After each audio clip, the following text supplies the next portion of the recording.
Saúdo a todos com a paz do Senhor, falando EBD de volta nesta feita com as lições bíblicas CPAD Sala dos Juvenis.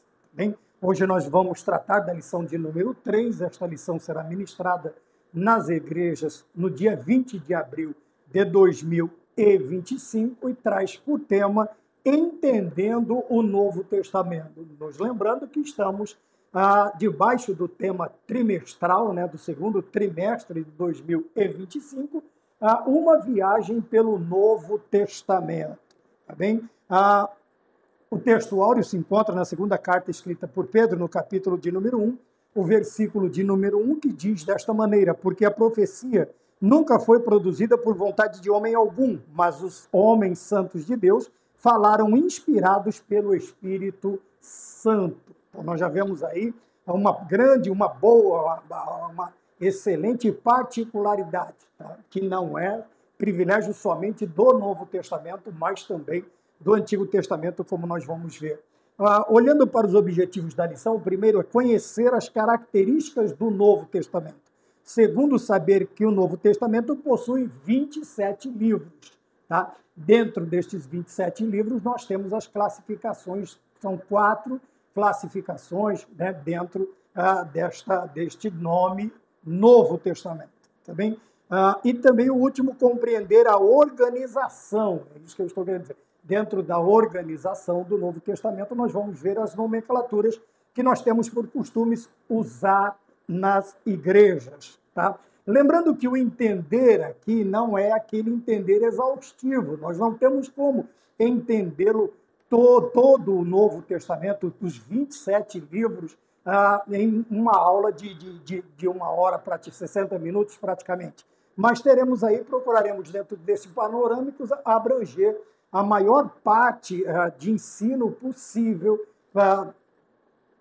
dentro do que o horário nos permite, daquilo que ele nos permite. Tá bom? Então nós já começamos a entender a questão da sua importância, a importância do Novo Testamento. Veja que o escritor, lá em 2 Pedro, capítulo 1, nós já vimos esta grande particularidade, a inspiração divina. Então, tudo que nós temos diante de nós, em termos de Sagradas Escrituras, nós vamos nos lembrar que não foi produzido por vontade de homens, nem a profecia, nem as Escrituras, a profecia como pregação, a profecia como explanação da vontade de Deus, transmitir, vacinar a vontade de Deus, ela não é produzida por vontade de homens. Então, nós já começamos a notar que a primeira particularidade que nós vamos trabalhar dentro da lição é esta, a inspiração divina. E a segunda particularidade é a forma como Deus escolhe ou escolheu para se comunicar conosco. Tá bem? Nós vamos prestar bastante atenção nisto, a forma como Deus escolheu. Veja que de todas as formas que Deus poderia se comunicar com o homem, ele escolheu a forma mais simples de todas, a que não encontraria tanta barreira para entendimento, a que não encontraria muita dificuldade para se ouvir e entender, tá bem? Apesar das dificuldades que o homem tem quando olhamos para Nicodemos, ele vem até Cristo, ele vai tentar entender conforme os seus costumes, conforme aquilo que ele está acostumado dentro do judaísmo. E ao primeiro ensino do Senhor Jesus Cristo, ele já começa a se perder.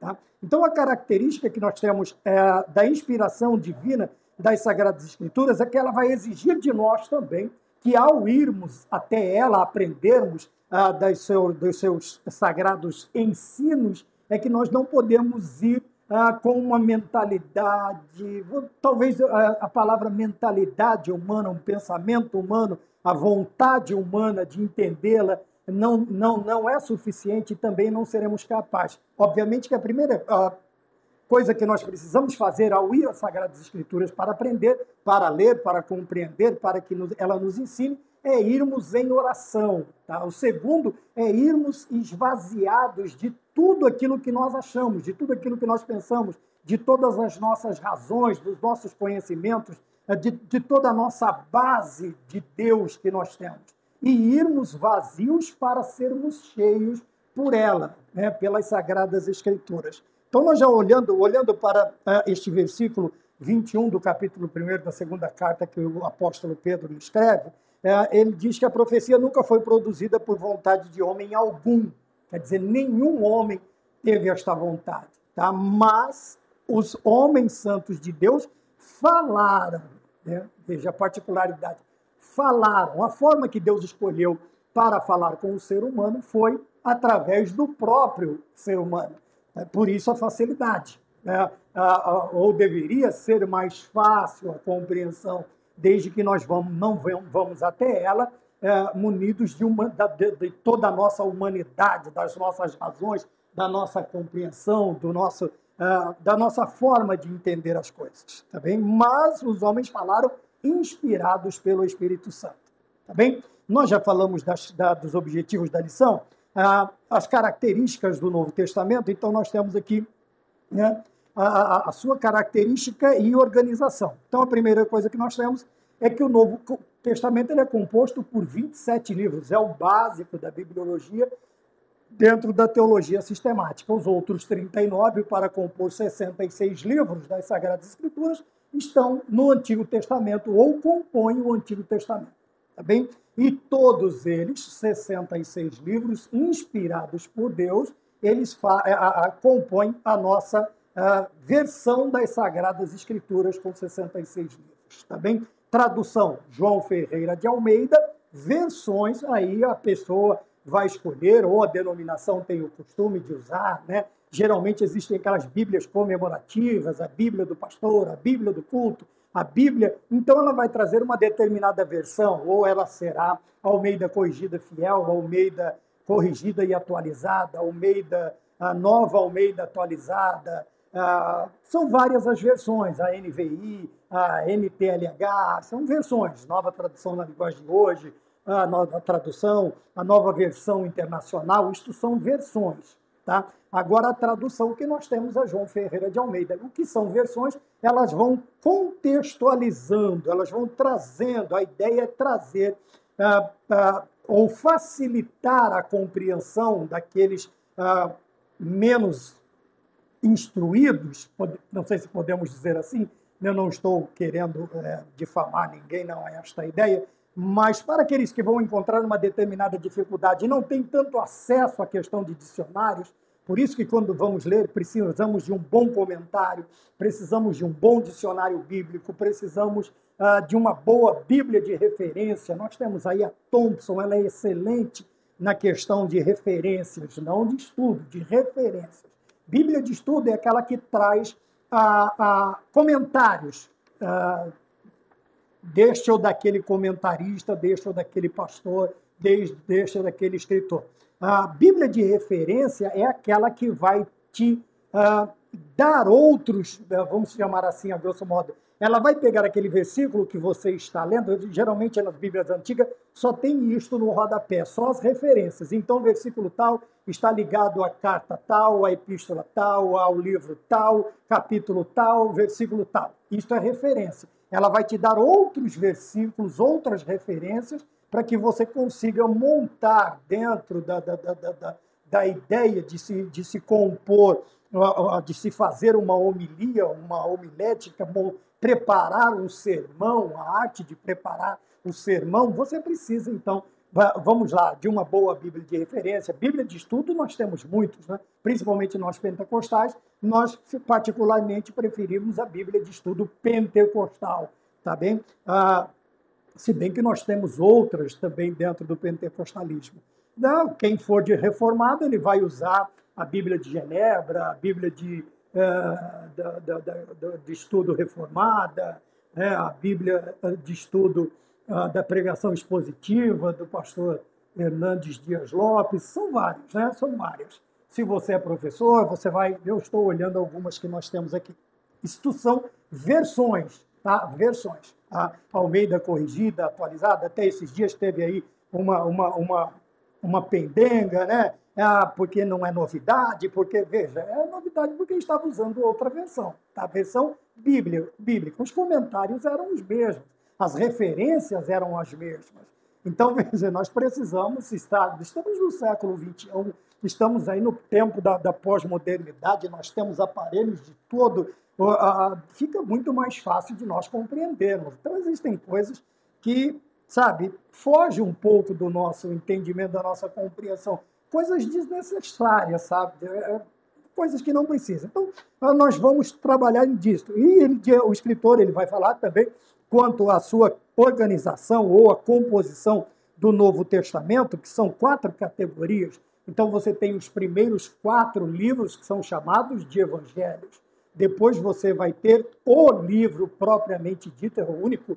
São 2 livros no Novo Testamento, só o resto. Então, nós temos os 4 evangelhos, nós temos as cartas, as epístolas. Dentro das cartas, nós temos outra distinção, são as epístolas gerais, as epístolas pastorais, que nós vamos ver no decorrer da lição, e nós temos o outro livro, o último livro do Novo Testamento, que é chamado de Apocalipse, que também é chamado de livro profético, tá bom? E nós temos o livro histórico, que é o livro de Atos dos Apóstolos, que vai contar a história de todo o trabalho apostólico, a implantação de igrejas, a difusão do evangelho, a evangelização de todo o tempo, de todo o mundo conquistado, habitado naquele período. Então, nós vamos ver o evangelho sendo espalhado. Então, o livro profético, que é o Apocalipse, é aquele que vai descortinar, nos trazer clareza quanto às coisas que acontecerão no futuro. Tá? Algumas já aconteceram, outras acontecem, e algumas ainda acontecerão. Se você olhar pelo prisma do reformado, ele vai dizer que tudo está acontecendo ao mesmo tempo. Tá? Tudo está acontecendo ao mesmo tempo. Tá? Não dá para esperar as revelações, já estão acontecendo. Se você for conversar até com alguns, ele vai dizer que nós já estamos vivendo algumas particularidades que os pentecostais esperam acontecer. Mas os reformados dizem que nós já estamos acontecendo. Temos os tradicionais, tudo isto também vai falar do quê? Das linhas de pensamento, de estudo, de interpretação, das escolas de interpretação, tá bem? Nós somos pentecostais, então nós aguardamos os cumprimentos, vivemos as eras, vivemos os tempos, e profecias nós aguardamos elas, né? Nós não cremos que elas acontecem todas ao mesmo tempo. Nós veremos estas características, se o tempo nos permitir, no Novo Testamento. Tá bem? Então, nós falamos aí da organização, né? Que é uma organização didática para que haja uma compreensão, uma facilidade maior de compreensão das mensagens do Novo Testamento. E quando nós olhamos para o Novo Testamento também, dentro dos seus 27 livros, agora sem separá-los por categorias, nós vamos ver também que eles são as explicações das coisas futuras, como foi dito na carta aos Hebreus, que o Antigo Testamento eles eram sombras das coisas futuras. Quer dizer, agora o Novo Testamento vai explicar. Quando nós vamos ficar, então, com Hebreus. Na carta aos Hebreus, você vai ter a explicação de todo o cerimonial, de todas as festas do Pentateuco, dos 5 primeiros livros. Tá? Não se sabe quem escreveu a carta aos Hebreus, ninguém vai bater o martelo, uns dizem Apolo, outros dizem Paulo, mas ninguém tem certeza. Então nós não vamos entrar no campo da especulação, vamos ficar com o que está escrito.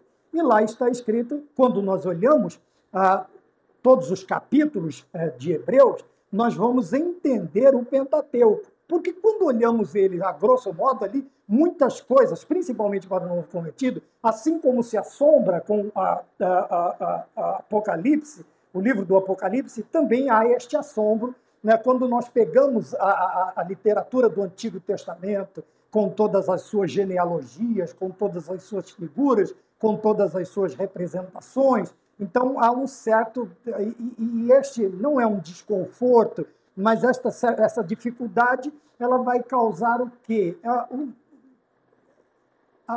Não querer gastar tempo lendo e aprendendo, e isso vai criar uma barreira no entendimento. Mas quando nós pegamos o Novo Testamento, nós vamos ver que agora aquelas sombras das coisas futuras, elas começam a ser representadas pelo objeto, pelo original, por aquilo que ela queria dizer. tá bem? Então nós vemos aqui, a primeiro fato interessante, logicamente que a maioria nós vemos em bibliologia, nós vemos na teologia sistemática, mas nós vemos, eu citei a questão da forma de Deus se comunicar, e o escritor disse assim: é admirável o fato de Deus escolher como seu método de comunicação preferido falar com os seres humanos por intermédio de outros seres humanos. É lógico que isso. Então, Deus preferiu esta, que na plenitude dos tempos, nascido de mulher, nascido sob a lei, nós temos a encarnação do Verbo, quer dizer, o Deus se faz homem e vem habitar, o Verbo se fez homem e vem habitar no meio de nós. É quando o nascimento virginal, miraculoso do Senhor Jesus Cristo, ele vem estar no meio de nós. Para quê? Para que ele fale, torne a forma de comunicação, vamos dizer, preferida de Deus para comunicar-se conosco, ele também se fez homem.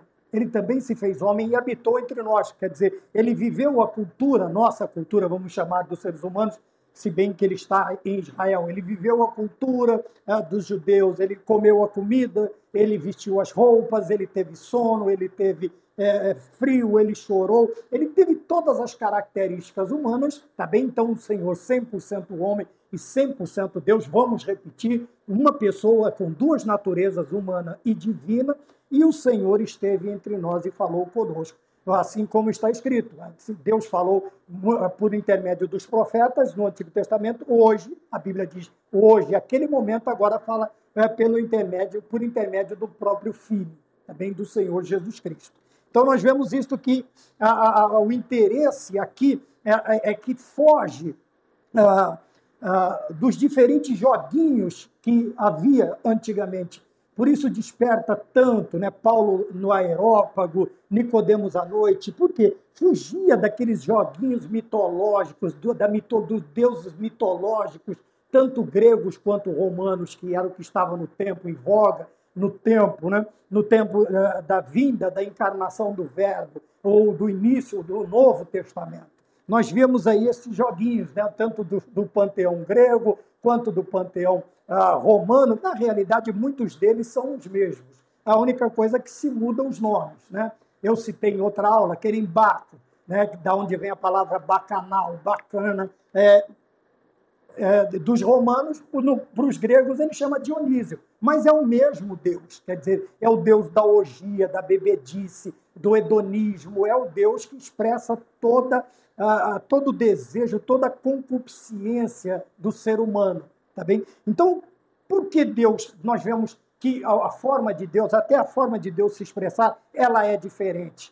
Tá? Quando nós olhamos as histórias, quando vemos histórias, como assistimos a alguns filmes, séries, algumas coisas, nós vamos ver que esta ideia, apesar deles não existirem, por isso é chamado de mito, de mitologia, tá? É uma fábula, é um conto, mas a vida das pessoas eram regidas por eles. Tá? Se você quisesse ser curado por Esculápio, deus da medicina, você tinha que dormir no templo, oferecer sacrifício, e se você sonhasse com a cura, você seria curado. Veja, quando nós olhamos, havia uma certa brincadeira, parecia que os deuses e semideuses, os nórdicos, gregos, romanos, eles brincavam com os seres humanos. Deus, diferentemente deles, o que o Senhor Deus faz, diferentemente da mitologia, o Deus verdadeiro, ele não brinca, porque ele sabe da importância da vida do ser humano, porque foi ele quem criou. E para falar com o ser humano, ele usou outros seres humanos até a plenitude dos tempos, em que o Verbo encarna, quer dizer, Jesus Cristo nasce, e agora o próprio Deus fala conosco. Agora o próprio Deus está no meio de nós aí, por 3 anos e meio, desenvolvendo o seu ministério. Então eu destaquei nesta introdução, dentro daquele escopo que nós já temos em outras matérias, nós vemos constantemente esta questão da forma como Deus, parece até, quando nós olhamos, parece insignificante, mas esta ideia ela é dotada de um simbolismo, de uma relevância muito grande, porque Deus escolheu falar com os homens através de homens, mas não o homem falando o que ele queria. Ele inspirava estes homens para que estes homens falassem aquilo que era a sua vontade.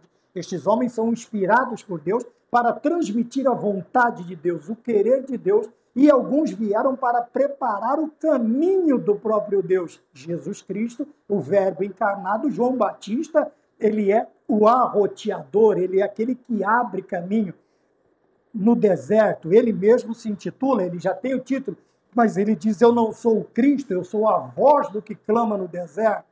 E João Batista vem pregando do deserto da Judéia e chamando a atenção. Depois de 400 anos de silêncio, nós estudamos isto em outras matérias, tá bem? Então, eu achei interessante, você vai ter muitas coisas, né? O panorama aqui, citação de livros muito bons, que você vai entender sobre geografia, panorâmico bíblico, geografia bíblica, e onde você vai ter a hidrografia, toda a importância, porque tudo faz parte do plano salvífico do nosso Deus. Então é bom que você tenha também um livro sobre geografia bíblica, os costumes do Antigo, do Novo Testamento, como nós estamos usando, né? Eu tenho um que chama Os Costumes Bíblicos no Tempo de Paulo, e alguns outros títulos, tá? É que agora está longe, eu não enxergo bem com este óculos aqui, à distância, tá? Mas tem alguns aí. Depois, no decorrer do trimestre, nós vamos apresentando a vocês. Então, veja, nada substitui a Bíblia, tá bem?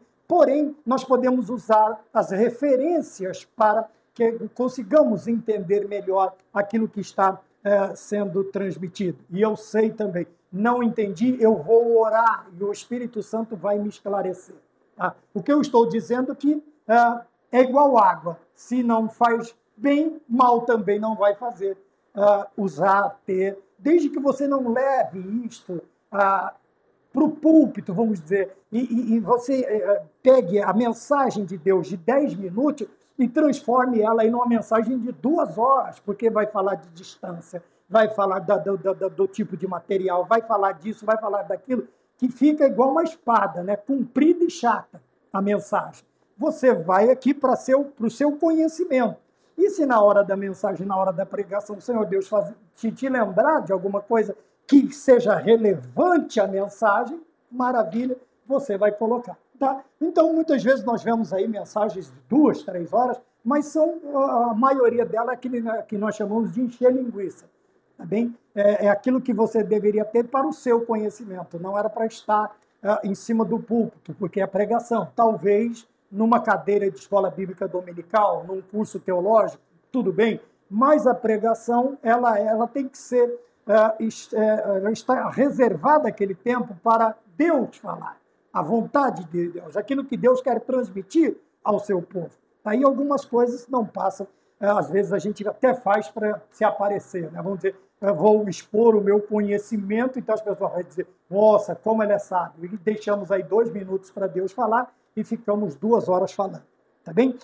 Como eu disse, para questão de entendimento, de compreensão, num escopo mais amplo, no espectro mais amplo daquilo que você está lendo na Bíblia, você pode usar aí, como eu disse, Bíblias, comentários, dicionários bíblicos, enciclopédias bíblicas. As minhas são muito antigas, às vezes eu tenho até um receio de mostrar, porque as capas já estão bastante usadas, né? Tem material aí de mais de 30 anos. Então, a situação, se é desfavorável a nós, imagina para os livros.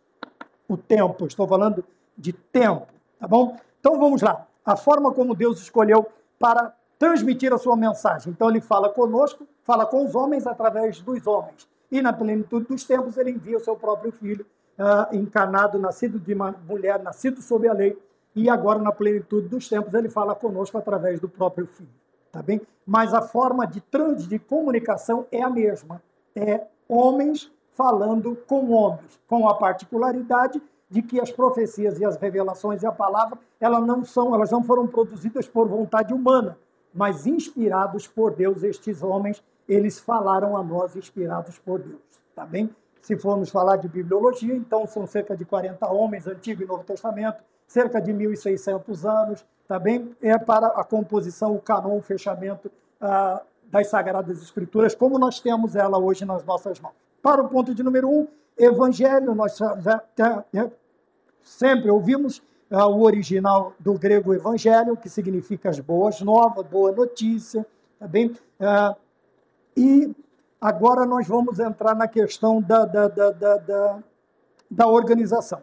Tá? Então, os primeiros 4 livros são o Novo, é chamado de Novo Testamento. Tá bem? Então, se bem que, quando nós olhamos no mais amplo, né, o nosso olhar mais aberto, todo de Mateus ao Apocalipse é chamado de Novo Testamento. Mas vamos chamar agora de Novo Testamento, vamos dizer aqui, essa organização, os 4 primeiros livros, Mateus, Marcos, Lucas e João, também os 4 primeiros livros, chamados de evangelhos, pelo fato de conterem a boa nova. Tá? Não são somente eles 4, ou esses 4 que é o Novo Testamento, mas todos os 27 livros do Novo Testamento. Tá? A boa nova de Deus para a humanidade. E que boa nova é esta? Que agora nós temos o Salvador, ele nasceu, o Salvador nasceu. Tá? Antigamente, no Antigo Testamento, os crentes aguardavam a vinda do Messias. E a boa nova é, ele nasceu, ele está entre nós. Jesus Cristo nasceu. Agora temos, vamos dizer assim, um Salvador. Tanto é que Simeão, no templo, ele disse, agora o Senhor pode recolher o seu servo em paz, porque os meus olhos viram a salvação de Israel. Jesus Cristo era um menino de 8 dias, era um recém-nascido que agora estava para ser apresentado no templo. Então, a boa nova que nós temos é Jesus Cristo nasceu, o Salvador está entre nós. Tá bem? A promessa se cumpriu. Tudo aquilo que os profetas do Antigo Testamento, todos os reis, todos os homens inspirados por Deus no Antigo Testamento disseram, está se cumprindo agora. Jesus Cristo está entre nós. Emanuel, Deus conosco, está no meio de nós. Ele está conosco. Tá bem? Então, vai trazer todo o ensinamento, toda a base da doutrina da salvação, que é o quê? O nascimento do Senhor Jesus Cristo, tá? A sua morte, a sua ressurreição e a sua promessa de retornar para nos buscar. Tá? Isto nós chamamos do evangelho quadrangular, né? O evangelho as 4 partes principais. Jesus Cristo salva, Jesus Cristo batiza com o Espírito Santo, Jesus Cristo cura e Jesus Cristo vai voltar para nos levar para o céu. Tá bem? Então, portanto, apesar de existirem 4 livros com 9 nomes diferentes e autores também, o Evangelho é um só, pois a mensagem central é a boa notícia. Qual boa notícia é esta? A salvação em Cristo Jesus. Outra coisa interessante que nós vemos na inspiração é que quando nós lemos um livro, seja o Evangelho, seja carta, seja livro, ou o Antigo Testamento junto, ou todas a Escritura, nós não vamos ver nela erro, falha. Por isso que nós dissemos que a Bíblia é inerrante, é infalível, é imutável, ele é eterna. Então, são características. Estes livros, eles vêm... o tema central, então, destes livros é Cristo. Por isso nós dissemos que a Bíblia é cristocêntrica, tá bem? Cristo é o centro, é a mensagem central, é o ponto central das Sagradas Escrituras, do Gênesis ao Apocalipse, ou como estamos tratando do Novo Testamento, de Mateus ao Apocalipse, nós vamos notar que toda a mensagem, ela gira em torno e ela volta para Cristo. Cristo é o centro de tudo, e é por isso que nós dissemos que a Bíblia, a mensagem de salvação, ela é uma só, a boa notícia, que é a salvação em Cristo Jesus. Nasceu o Salvador, tá bem? Nasceu o Salvador. Foi assim que começou a narrativa ou a narração dos 3 sábios. Nós vimos a sua estrela no Oriente. Nós vimos a sua estrela no Oriente e eles partiram porque as promessas se cumpriram. Eram estudiosos que estavam aguardando também a vinda de nosso Senhor Jesus Cristo. E eles partiram para o Oriente, onde Jesus nasceu em Belém, estava em Israel, Oriente Médio. Tá bem? E eles partem para lá. A boa notícia, Jesus Cristo nasceu. A salvação, Emanuel agora está no meio de nós. Deus está conosco, o Senhor está no meio de nós. A salvação em Jesus Cristo é o tema central dos 27 livros do Novo Testamento. Tá? Eu estou fazendo esta distinção porque estamos falando do Novo Testamento. Tá bem? Nós estamos falando do Novo Testamento em si. Então, a salvação aqui. Então, quando nós vemos também a definição dos 4 primeiros livros ou dos evangelhos, nós temos aquela classificação, os 3 primeiros, Mateus, Marcos e Lucas, nós chamamos de evangelhos sinóticos, quer dizer, eles têm a mesma visão, eles têm a mesma forma de apresentar Jesus Cristo. Quando olhamos João ele vai transmitir, ele vai se prender, ele está localizado, ou ele se prende à localização de Cristo, que é o seu ministério em Jerusalém.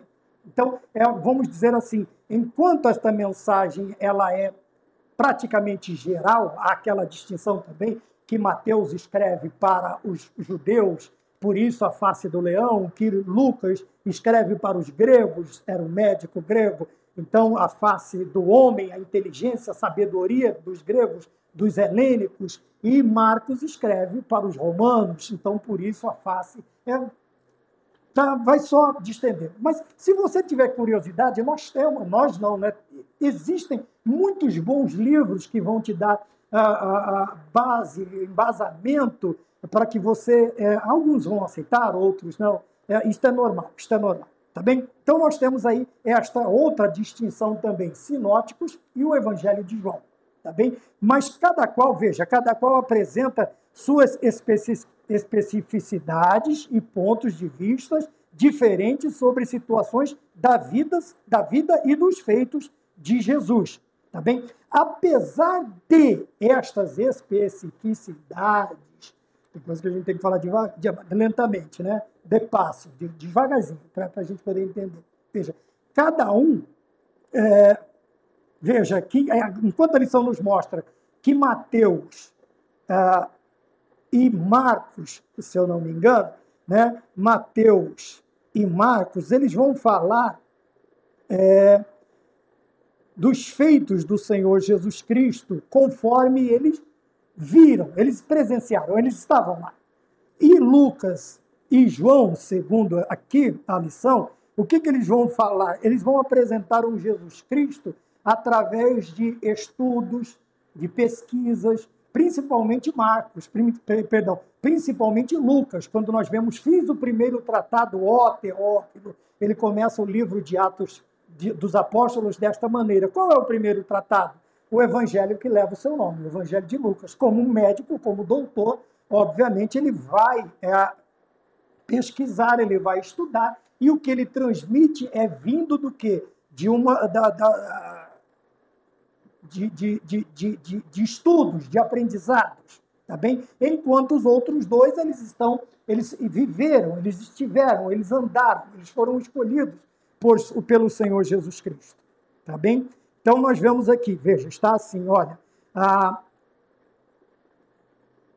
questão de chamar de evangelho, mas uma forma que caiu no desuso é aquela questão de dizer assim, evangelho segundo, ou evangelho de São Mateus, evangelho de São João.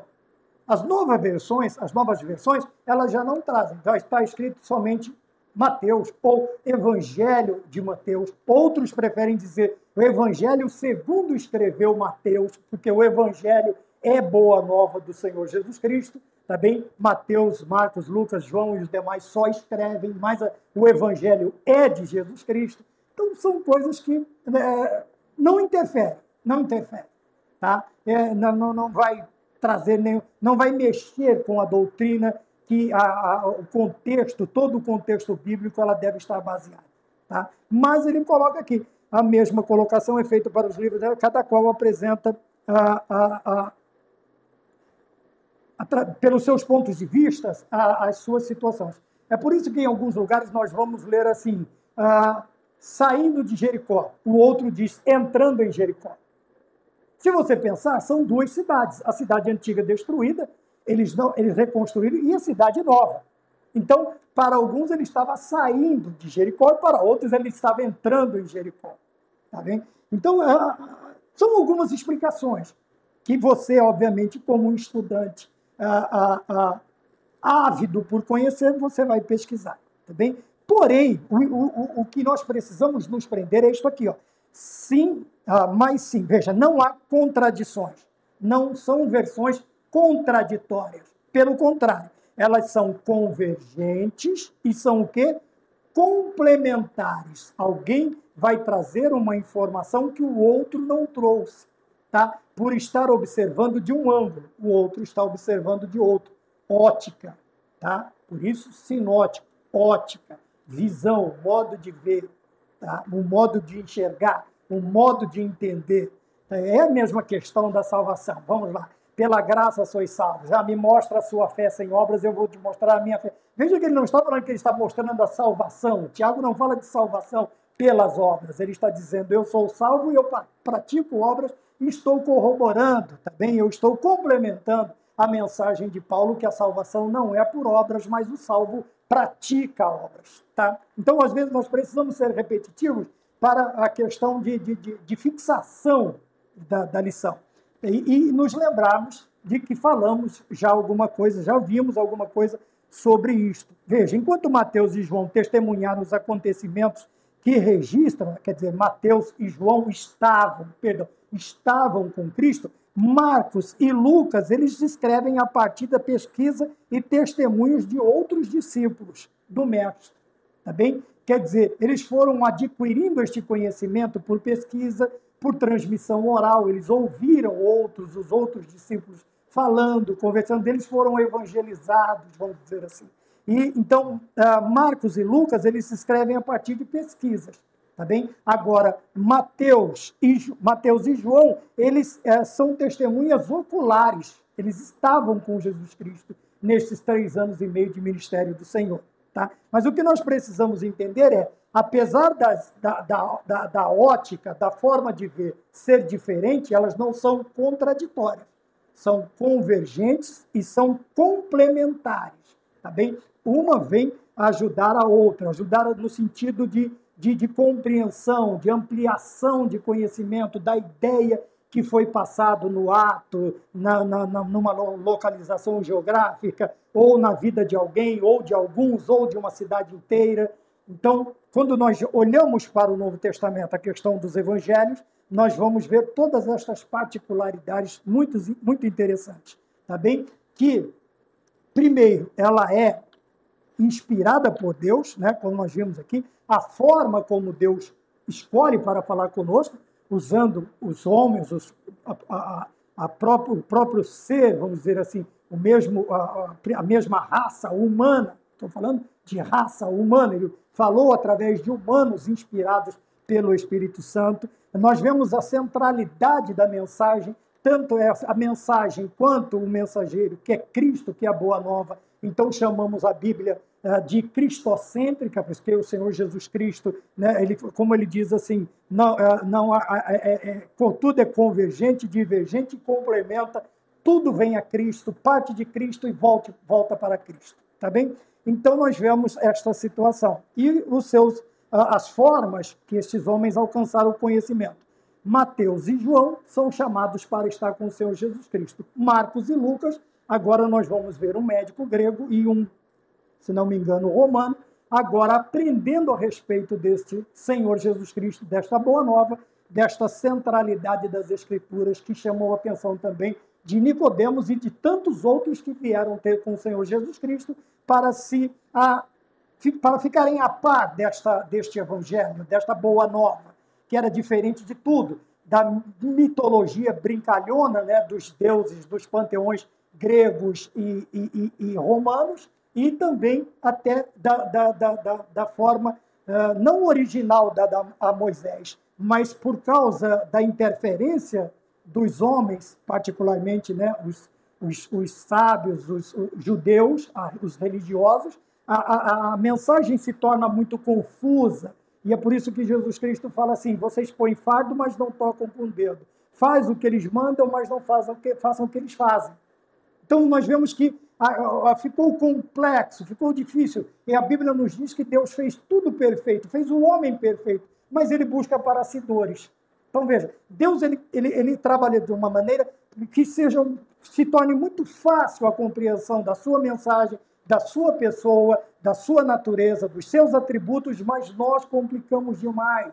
Tá? Nós, vamos dizer assim, denominações, homens, vão complicando e isto vai confundindo a mente dos seres humanos. Tá bem? Então nós vemos tudo isso.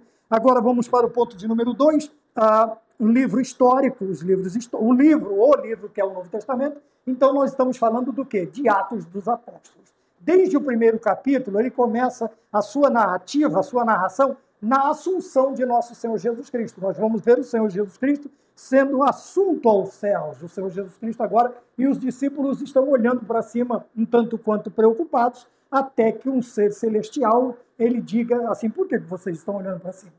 Este mesmo Jesus Cristo que você vê os céus o recebendo, ele há de voltar. Então eles entenderam que era o momento agora de começar a trabalhar ou de pôr em prática o plano, a aula, aquilo que o Senhor ensinou a eles em 3 anos e meio. Tá? Então nós vemos agora, e com isto, o que acontece? Eles vão para o cenáculo para buscar o quê? Outro ensinamento de Cristo. Fiquem em Jerusalém até que do alto vocês sejam revestidos de poder. No capítulo 2, nós temos a efusão, o derramamento do Espírito Santo. E depois disso, nós vamos ver aí o evangelho em Jerusalém, toda a Judéia, Samaria e até os confins da terra. Então, era necessário que eles cumprissem as ordens, todo o plano de nosso Senhor Jesus Cristo. E agora, cheios do Espírito Santo, eles vão pregar. E nós vemos aí 3.000 almas na primeira prédica do apóstolo Pedro. Nós vamos ver as versões, nós vamos ver todos os grandes acontecimentos, tá? E alguns até complementam dizendo assim, deveria chamar Atos do Espírito Santo, porque nós vamos ver a manifestação após e antes também, mas na efusão, no derramamento, nós vamos ver aí toda a expansão, porque agora existe um revestimento de poder para a vida daqueles que vão anunciar o Evangelho, para toda a igreja e também para aqueles que vão principalmente, ou não sei se eu posso usar o termo principalmente, fazer esta distinção, mas um revestimento especial para quê? Para aqueles que vão sair para anunciar a obra missionária, a evangelística, fora de determinadas linhas, de determinados limites, barreiras, que seja cultural, linguística, o que quer que seja. Então nós temos todo nós vamos ver o surgimento, né? O Senhor Jesus Cristo trazendo Paulo, né? Antigamente Saulo, agora Paulo tem um encontro maravilhoso com o Senhor no caminho de Damasco. Nós vamos ver o evangelho sendo pregado aos gentios quando o Senhor dá uma visão a Pedro e ele vai falar com Cornélio e toda a coorte italiana. Quer dizer, quando você aqueles os dois Os juntos, né? Eu não sei se eu encontro como é que a gente chamava, eu vou ver se eu lembro, né? De consoantes e de... esqueci, daqui a pouco eu falo. Então, vogais, são 2 Os. Coorte, não é erro. Quer dizer que é uma comitiva composta de 600 pessoas que estavam com Cornélio italiano. E quando Pedro ele tenta impor os seus costumes judaicos, né, assim como muitos tentam fazer nos dias de hoje, ele é repreendido pelo Senhor. Não chame comum ou imundo aquele que eu santifiquei. Mas o Senhor não estava falando dos animais que ele estava vendo no lençol, estava falando das nações. Porque o judeu criou esta barreira. Lembra que eu disse que o homem criou dificuldades? Deus fez tudo fácil, tudo compreensível, mas o homem, infelizmente, principalmente como nós temos a divulgação pelos judeus do Antigo Testamento, agora a igreja está nascendo, então nós vamos ver majoritariamente o ministério judaico, homens descendentes de Abraão, e eles vão complicando com seus costumes, com suas... com tudo aquilo que fazia parte da religião judaica. E uma delas é esta, e o Senhor chama a atenção de Pedro, diz, não chame comum ou imundo. Quer dizer, eles não são judeus, eles são italianos, e Pedro entende, vai, prega, todos eles se convertem e são batizados com o Espírito Santo.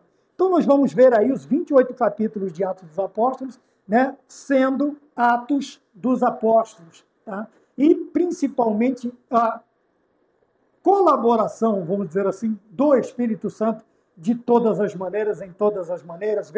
Vemos o surgimento do serviço diaconal, nós vemos a primeira repreensão da parte de Deus sobre Ananias e Safira. Nós vamos ver muita, assim como olhamos no Gênesis e vemos o começo de tudo, nós vamos olhar para o livro de Atos como um livro histórico, toda a história do surgimento da igreja, que era chamado caminho, todos os atos, todos os trabalhos, todas as formas, os martírios, ou o primeiro martírio. Nós vamos ver todo o início, a igreja está nascendo, tá bem? Então, nós olhamos assim. Mas o que eu separei de interessante é o contexto em que é escrito o livro histórico ou o Novo Testamento. Veja, primeiro, é de intensa perseguição. Por quê? Está surgindo uma religião que consegue se contrapor ao judaísmo e as demais, como eu já citei, as mitologias que existiam no tempo. E agora o cristianismo surge. Tá? E isto traz uma mensagem diferente, uma boa nova diferente, principalmente quando coloca o Senhor Jesus Cristo como Salvador, perdoador de pecados e Deus. Isto vai ser um choque tremendo. E como o homem não sabe agir, ele reage. E como foi a reação tanto dos gregos, dos romanos, dos judeus, daqueles que compunham o Estado, vamos dizer assim, do tempo? É a violência. Tá? Vemos Paulo ajudando. Se ele não participa diretamente, ele participa indiretamente. Ele manda prender, ele guarda as vestes daqueles que martirizam os santos, ele vai perseguir. É a única forma que o homem sem Cristo, sem razão, sem inteligência, ele faz. Ele vai reagir com violência. Pelo contrário daquele que já foi, que já é habitado pelo Espírito Santo. Se tem outras aulas, vou citar aqui também. Os homens pensam, só os animais reagem. Entenderam? Então, a única forma do homem que não encontra na razão, na inteligência, na forma de pensar, uma saída coerente e pacífica, ele apela para a violência, porque ele não conhece outro tipo de estratégia. Então, veja, nós temos aí um contexto de intensa perseguição. Você vai ver muitos sofrendo, apanhando, sendo presos, sendo mortos, e uma infinidade de martírios, ou um grande número de martírios e um grande número também de perseguição, a ponto de, no primeiro martírio, a igreja que está confortavelmente localizada em Jerusalém, agora ela vai ser expulsa, né? Vai acontecer aquela dispersão, aquela diáspora. A igreja agora ela tem que ir até os confins da terra. E isto começa com o martírio, o primeiro martírio em Atos dos Apóstolos, tá bem? Mas o que acontece, o que eu achei interessante, é que dentro deste contexto de violenta perseguição, nós temos que a comunhão da igreja aumenta, porque o grupo é pequeno. Tanto é que o Senhor Jesus Cristo ele diz, não temas, ó pequeno, não temais, nada temais, ó pequeno rebanho. Veja, a ideia de pequeno rebanho quer dizer, o mundo ímpio era muito maior do que a igreja estava nascendo. Então, qual foi a estratégia dada pelo Espírito Santo e aceita pela igreja? Estamos todos sendo perseguidos, ao invés de nos separarmos, o que é que nós vamos fazer? Nós vamos aumentar esta comunhão.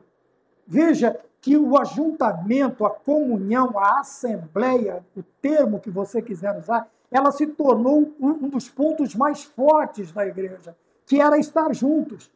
Eles não estavam juntos só na oração, no partir do pão e na comunhão. Eles estavam juntos dentro da arena, né? Eles estavam dentro do Coliseu, eles estavam juntos enfileirados nas vias de Roma, servindo de tochas humanas para iluminar, dependendo da crueldade do imperador vigente, né? Nero vai decapitar o apóstolo Paulo, manda decapitar o apóstolo Paulo, Pedro e Tiago estão presos, Tiago é morto, Pedro agora espera ser morto, mas o plano de Deus era que Pedro ficasse por mais um tempo como, vamos dizer assim, o pastor da primeira igreja, né?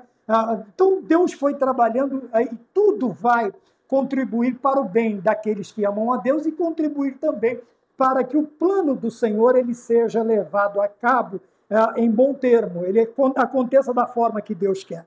Então, o que aconteceu? Ao invés de dispersar a igreja no sentido físico, ela, no sentido espiritual, ela ajunta, esta grande perseguição, ela junta, sabe? Ela coaduna, ela une, a igreja agora é uma. Por quê? né? Se você for ler na Bíblia Vida Nova, ela traz um estudo que ela começa dizendo: a igreja é una, quer dizer, é uma, é única, tá bem? E isto foi, qual foi a contribuição? A perseguição. Então a tendência foi se juntarem, estarem perto, serem um, porque a perseguição era para todos. Era para todos, tá bem? E o que aconteceu também mais? Com esta comunhão, com este ajuntamento, com esta unidade, não somente união, mas a unidade, veja que a atuação do Espírito Santo, depois do derramamento, ela se torna outra característica principal da igreja, que são as manifestações do Espírito Santo no meio da igreja. Essa união fez com que, vamos pensar numa fogueira, num braseiro. Se você separar as brasas, a tendência é elas vão esfriar, elas vão criar cinzas e elas vão se apagar.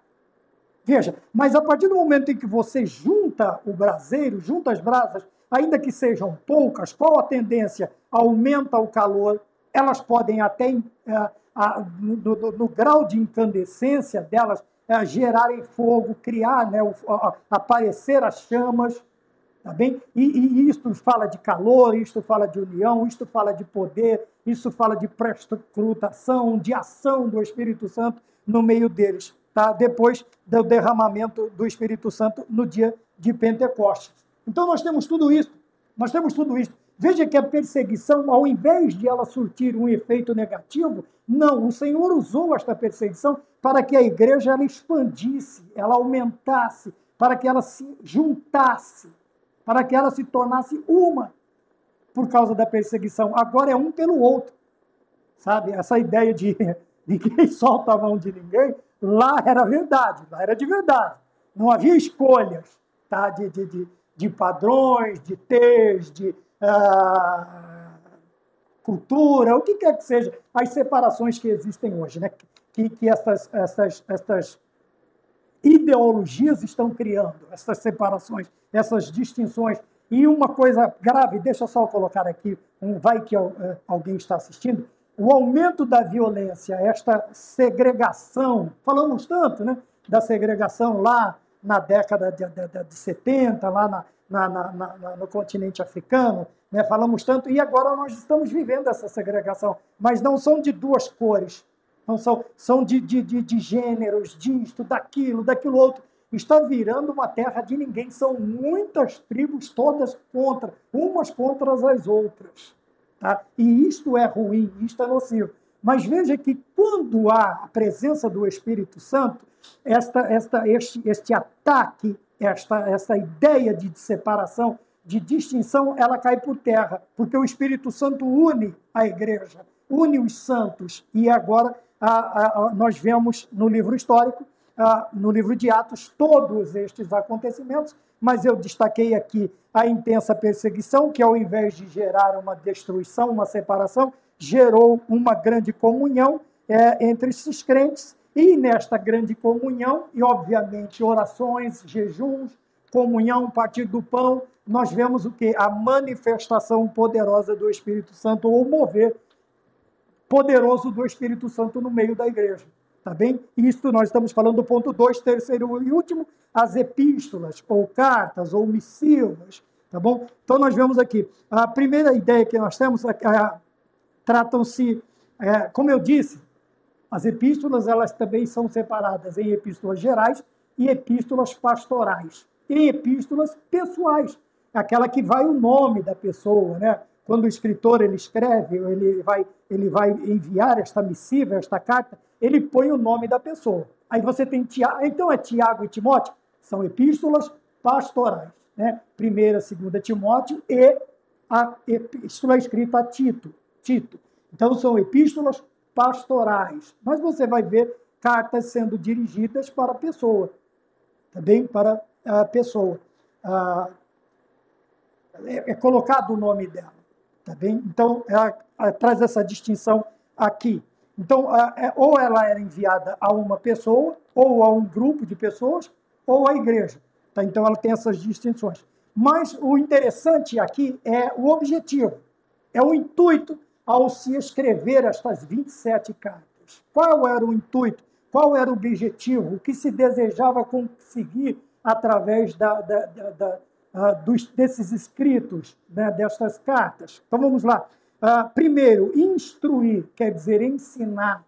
Judas vai nos dizer ensinar o quê no versículo 3? A fé que uma vez foi dada aos santos. Quer dizer, trazer à igreja as doutrinas do Novo Testamento, saindo dos costumes hebraicos, judeus.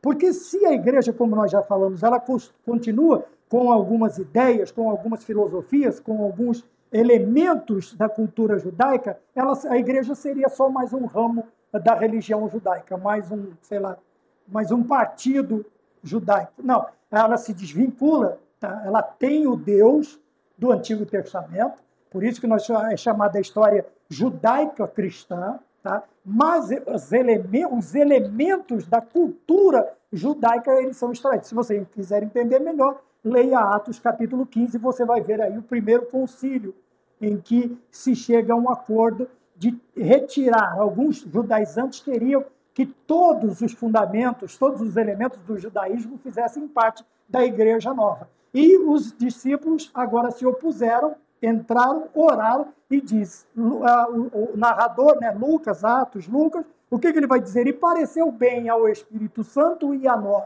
E você tem ali 4 áreas que o Espírito Santo coloca como doutrina a ser observada. Mas os costumes judaicos, não. Tá bem? Um abraço aos nossos irmãos judeus, haja paz sobre Israel, que o Deus de Abraão, de Isaque e de Jacó arvore suas asas sobre vocês, e vocês sejam abençoados e aceitem a Jesus Cristo como Salvador de suas almas. Amém? Então nós vemos, primeiro, instruir. Segundo, consolar. Momento de perseguição. Do que precisa? De consolo, de conforto, de aconchego, de se achegar, como diz o nordestino, de arrochar o nó, dizer eu estou contigo todos os dias até os fins dos tempos, eu estou com vocês, eu estou no meio de vocês. A ideia lá em Apocalipse, eu passeio no meio dos castiçais, no meio das igrejas, eu estou com vocês. Então, consolar, animar, quer dizer, motivar, fazer com que eles não olhem para aquelas perseguições como algo tão somente ruim, mas que eles consigam extrair boas lições, o deserto, o Coliseu, as ruas de Roma. Agora, o que elas vão fazer? Elas vão me inspirar, elas vão me motivar a ser mais fiel. Cada gota, dizia Mara Lima, cantava Mara Lima, cada gota de sangue que pingava na areia era mais uma alma que nascia. Não era um crente que morria, mas uma igreja. Vamos dizer, muitas almas se converteram dentro do Coliseu, vendo todo aquele espetáculo que deveria causar pânico ou para um certo receio de abraçar essa boa nova. E também seria chacota, muitos e até muitos abastados, muitas matronas romanas, muitos senhores romanos aceitaram a Jesus Cristo ao ver o sangue da igreja pingando nas areias do Coliseu. Então nós vemos aqui animar e exortar os destinatários a uma vida de santidade e serviço ao Senhor. Este deve ser o objetivo de tudo que nós entendemos, deve gerar este sentimento em nós. Qual? Santificação de vida e trabalho, serviço para o Senhor.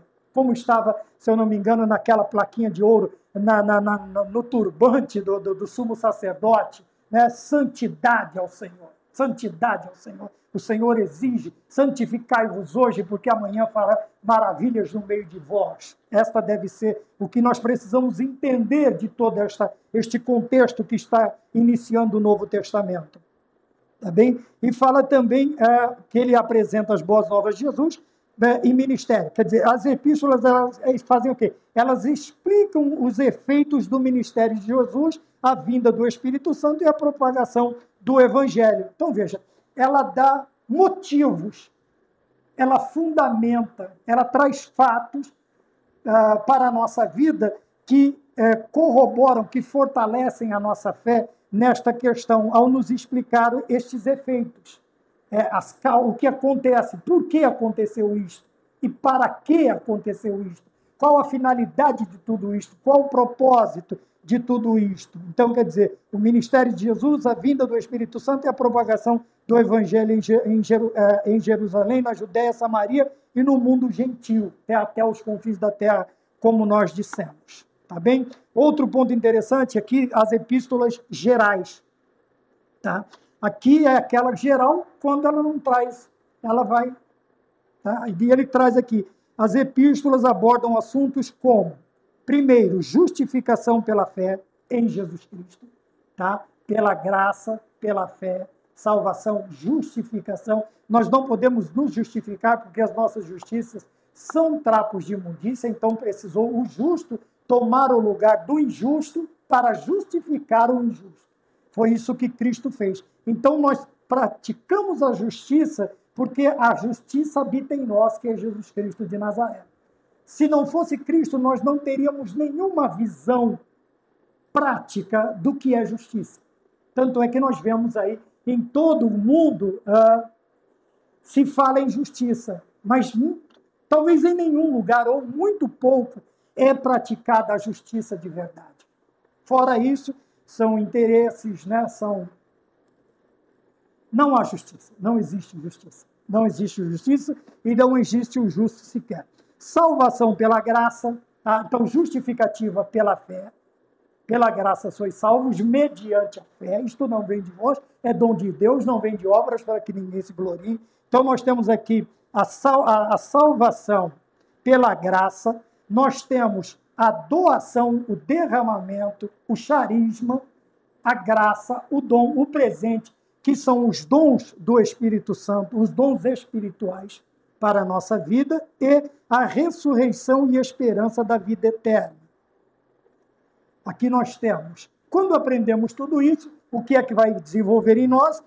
O amor a Deus e ao próximo, que é a observação dos dois mais importantes. Não que os outros não sejam, eles estão agora englobados nos dois primeiros mandamentos.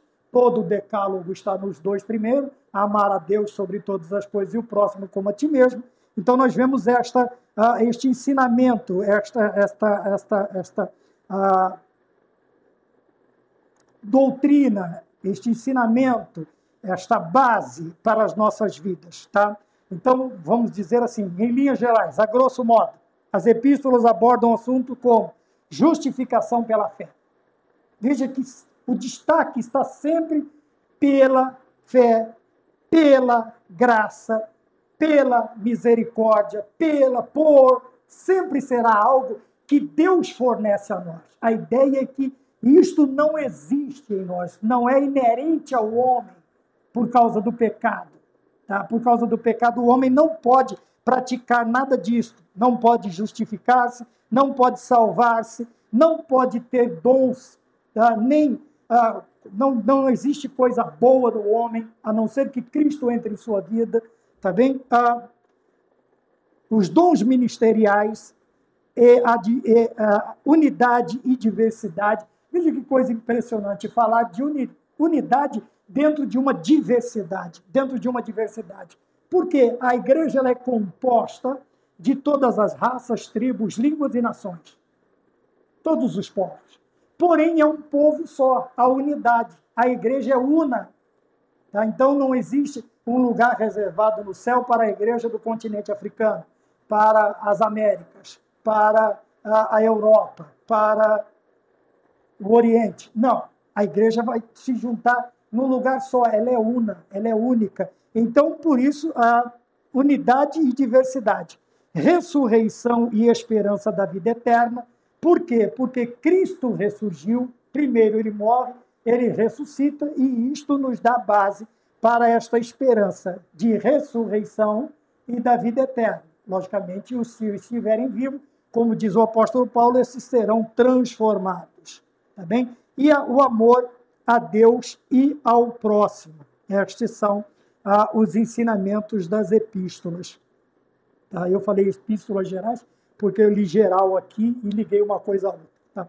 Mas, veja, o texto 3 diz epístolas. Então, o intuito, o objetivo dela, primeiro, é aquelas 4 áreas que eu falei. Segundo, explicar os efeitos do ministério do Senhor Jesus, o que causou este ministério, qual foi a transformação, não só na vida de Israel, mas de todo o mundo, e também os ensinamentos básicos que elas nos trazem, que as epístolas elas trazem, que é a justificação pela fé, a salvação pela graça, os dons espirituais e ministeriais, a unidade, diversidade, ressurreição, esperança de vida eterna e amor a Deus e ao próximo.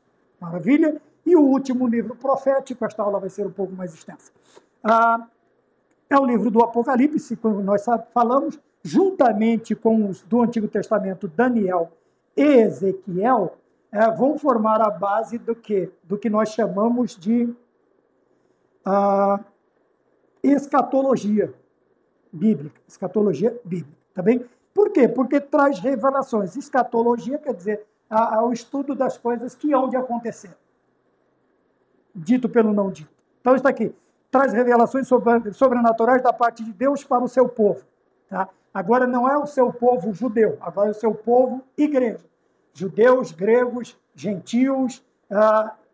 Como diz o apóstolo, portai-vos de tal modo não dar escândalo nem aos judeus, nem aos gentios e nem à igreja de Cristo.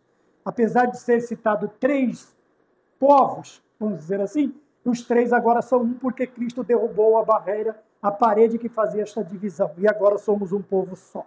Tá bem? Exortações ditas pelo próprio Senhor ao apóstolo João em visão, é isto que garante, né, o fato de serem verdadeiras, é porque as cartas são narradas pelo próprio Cristo, escritas por João e enviadas por ele às 7 igrejas da Ásia, ou a quem se interessasse. Tá bem?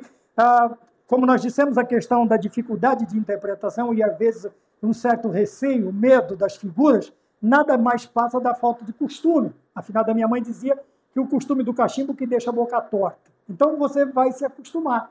Você precisa ler, reler, orar, buscar a Deus, pedir misericórdia, e daqui a pouco você vai ser um apaixonado também pela escritura, pela área da teologia chamada escatologia. Você vai se apaixonar, você vai ver, você não vai se arrepender. Contudo, não apenas mensagens de juízo, daí vem o medo, mas traz a mensagem de conforto e de esperança, tá bem? Porque nós vemos, se eu não me engano, no capítulo 19, nós vamos ver o surgimento do Messias e a sua comitiva. O primeiro cavaleiro branco não tem nada a ver com Cristo. Ele se faz acompanhar de 4 cavalos coloridos, né? O preto, o vermelho, o verde, esqueci o outro, né? A comitiva ali, os cavaleiros, os 4 cavalos do Apocalipse, não é Cristo. Ele vem depois com seus santos anjos, uma espada aguda, afiada, como diz, né? Que sai de sua boca, de seus lábios, simbolizando a palavra, a pregação, o juízo, e na sua coxa escrito Rei dos Reis e Senhor dos Senhores. Tem toda a distinção para tê-lo como o Senhor Jesus Cristo. Também encontramos também a esperança, e por último, para finalizar, ele nos traz principalmente um estado eterno de felicidade. Tá bem? A estado eterno e a paz com os remidos do Senhor Jesus, que perseveraram até o fim. Agora estamos falando de novos céus e nova terra, de estar para sempre, eternamente, na presença do nosso Deus, louvando, adorando e bendizendo ao Senhor. Amém? Então está aí, como eu disse, não dá para saturar o assunto, mas um vislumbre, um panorâmico do Novo Testamento, da sua mensagem, das suas explicações e tudo aquilo que o Senhor Espírito Santo fez através da inspiração destes homens, tanto no escrever, quanto no falar, quanto no servir a Cristo no Novo Testamento. Amém? Que Deus nos abençoe e até a próxima aula, se o Senhor assim nos permitir, e fiquemos todos com e na paz de nosso Senhor Jesus Cristo. Amém.